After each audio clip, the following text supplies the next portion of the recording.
తండ్రి గురించి మీతో మాట్లాడడానికి ఇష్టపడతా ఉన్నాను. ఒకసారి గ్రంథాలు తెరుద్దాం. యెషయా గ్రంథం 64:8 యెషయా గ్రంథం 64:8 చదువుకుందా.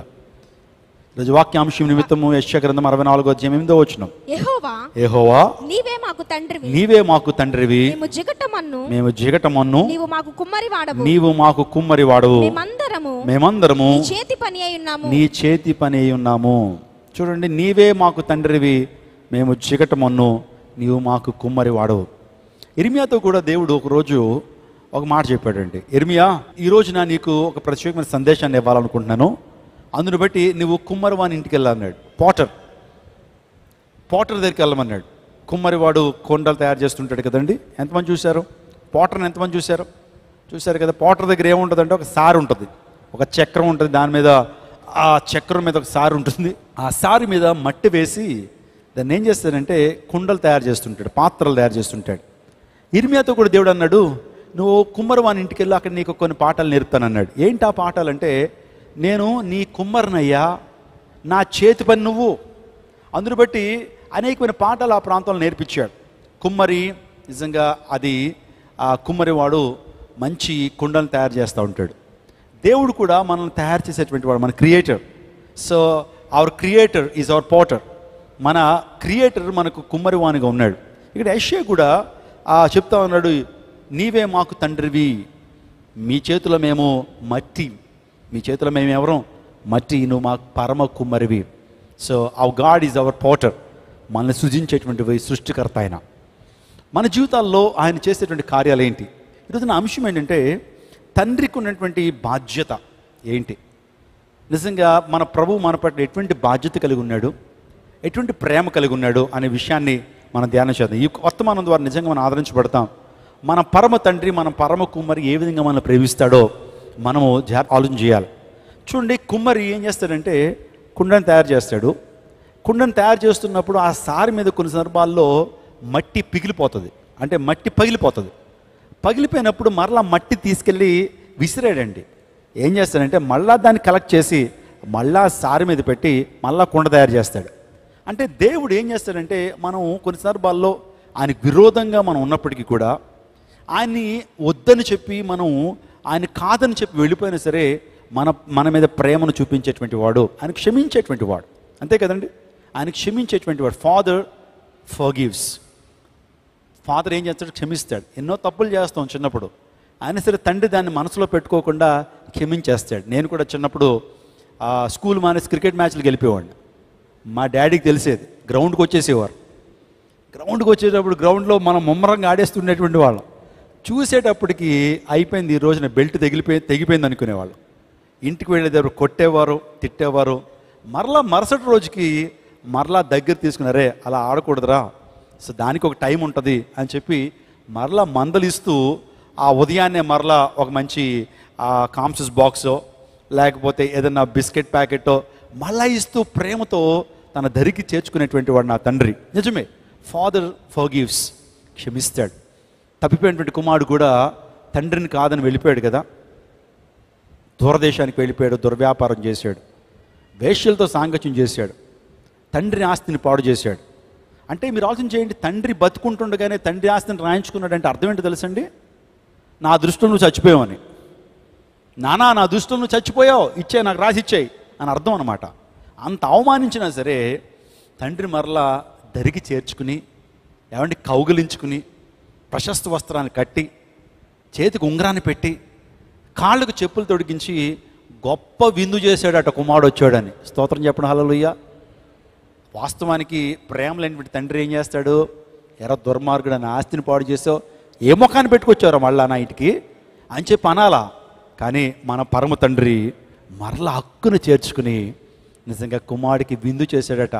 శ్రేష్టమైనటువంటి దాన్ని ఏం చేశాడు? వధించి ఆ మంచి విందు చేసినట్లుగా మనం చూస్తూ ఉంటాం. ఈరోజు నా పరమ తండ్రి ఆయన మనల్ని విసిరేసేటువంటి వాడు కాదండి. ఆయన నిజంగా సారి మీద పెట్టి కొన్ని సందర్భాల్లో విరిగిపోద్ది, విరిగిపోయిన మట్టిని మరలా విసిరాడు. ఆయన మరలా ఏం చేస్తాడు? మరొక పాత్ర ఆయన చేస్తాడు. మన జీవితాల్లో దేవుడు కూడా నిన్ను సమకూర్చేటువంటి దేవుడు, నిన్ను సమకూర్చేటువంటి. ఒకవేళ నువ్వు కాదని వెళ్ళిపోయినా ప్రభు నిన్ను ప్రేమించేటువంటి వాడు. ఆయన జయాలి గల చేతులు చాపి ఇంకా పిలుస్తానే ఉంటాడు, రా నా దగ్గరికి రా, నా దగ్గర క్షమాపణ ఉంది, నా దగ్గర దీవెన ఉంది అని ప్రభు మాట్లాడతాడు. నీవు ఆయన దగ్గరికి రాకపోతే నిజంగా ఆయన ఏమీ చేయలేడు. తల్లి 9 నెలలు మనల్ని మోస్తుంది, కానీ తండ్రి ఏం చేస్తాడంటే గుండెల్లో పెట్టుకుని జీవితాంతం మనల్ని మోస్తాడండి. తండ్రి అనగానే పోషించేటువంటి వాడు, భరించేటువంటి వాడు, మన భారాన్ని అంతా భరిస్తాడు, మన ఎక్స్పెండిచర్ అంతా భరిస్తాడు. ఎంతో ఎంతో ఆ ప్రతి తండ్రి కూడా కుమారులు బాగుండాలి, కుమార్తెలు బాగుండాలి అనునిత్యము ఆలోచన చేసేటువంటి వాడు, నిత్యము కూడా మన సంతోషాన్ని కోరేటువంటి వాడు తండ్రి. ఒకవేళ నువ్వు కూడా తండ్రిగా ఉన్నట్లయితే ఈ యొక్క అంశాలని నీవు కూడా పుణికిపుచ్చుకోవాలి. ప్రభువు నుంచి ఈ యొక్క అంశాలు పుణికిపుచ్చుకుని you should become the good father in your house. నీ ఇంట్లో నీవు కూడా ఒక ఉత్తమమైనటువంటి ఆ తండ్రిగా ఉండాలని కోరుతా ఉన్నాను. చూడండి, మనం చాలా విషయాలు ఆలోచన చేస్తున్నప్పుడు తండ్రి నాయకత్వం వహించేటువంటి వాడు. తండ్రి యొక్క బాధ్యతలు ఏంటి? నాయకత్వాన్ని వహించాలి. He must have leadership qualities. ఆయనకి ఏముండాలంటే నాయకత్వపు లక్షణాలు ఉండాలి. కుటుంబాన్ని లీడ్ చేయాలి కదండి. నిజంగా కుటుంబంలో భార్య, పిల్లలు, కుటుంబాన్ని లీడ్ చేసేటువంటి వాడు, నాయకత్వాన్ని వహించేటువంటి వాడు.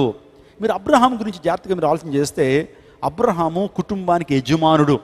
తన భార్య ఏమని పిలుస్తుంది అబ్రహాంని? శారమ్మ ఏమని పిలుస్తుంది? మై మాస్టర్ అని పిలుస్తుంది. అంటే నా యజమానుడా. అంటే ప్రతి భర్త కూడా కుటుంబాన్ని నడిపించాలి, నాయకత్వాన్ని వహించాలి. చాలామంది రోజున కుటుంబ బాధ్యత నెరగకుండా ఆ తండ్రులు ఏం చేస్తుంటారంటే కొన్ని వ్యసనాలకు లోనైపోయి కుటుంబాన్ని పట్టించుకున్నటువంటి వారు, బిడ్డలను పట్టించుకున్నటువంటి వారు. ఎవరైతే వ్యసనాల బారిన పడతా ఉంటారో వారి కుటుంబంలో వారి పిల్లల పరిస్థితి చాలా భయంకరంగా ఉంటుందండి. చాలామంది వ్యక్తులను చూస్తాను, వారు సంపాదిస్తారు, కానీ ఆ సంపాదన అనవసరంగా త్రాగుడికని, జూదానికని ఖర్చు పెట్టేటువంటి వారు, కుటుంబాన్ని అనాథలుగా చేసేటువంటి వారు లేకపోలేదు. ప్రతి తండ్రి కూడా కుటుంబం పట్ల బాధ్యత కలిగి ఉండాలా, నాయకత్వాన్ని వహించాలి. అబ్రహాము మంచి నాయకత్వాన్ని వహించాడు, కుటుంబాన్ని నమ్మకంగా ముందుకు నడిపించాడు. చదువుదామా? ఆదికాండం 18వ అధ్యాయం 19వ వచనం చదువుదాం. Turn your Bibles to Genesis 18 and verse 19.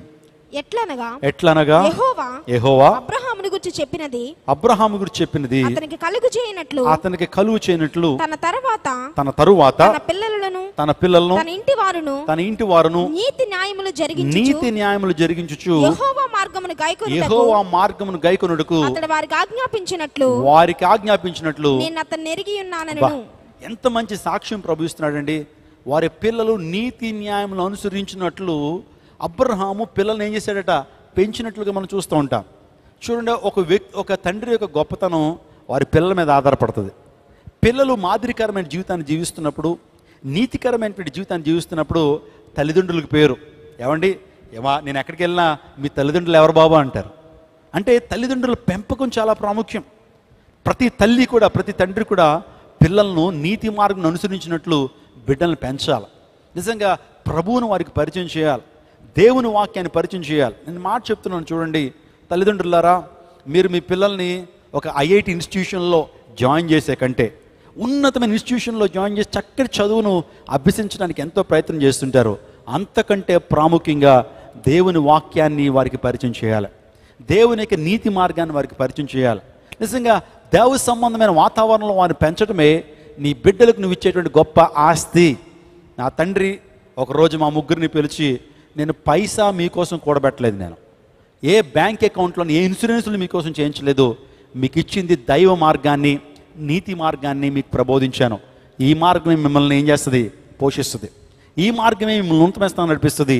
దీని ప్రకారం, దేవుని వాక్య ప్రకారం జీవించండి, మీరు ఎక్కడ వెళ్ళినా సరే మీరు బ్రతకగలుగుతారు.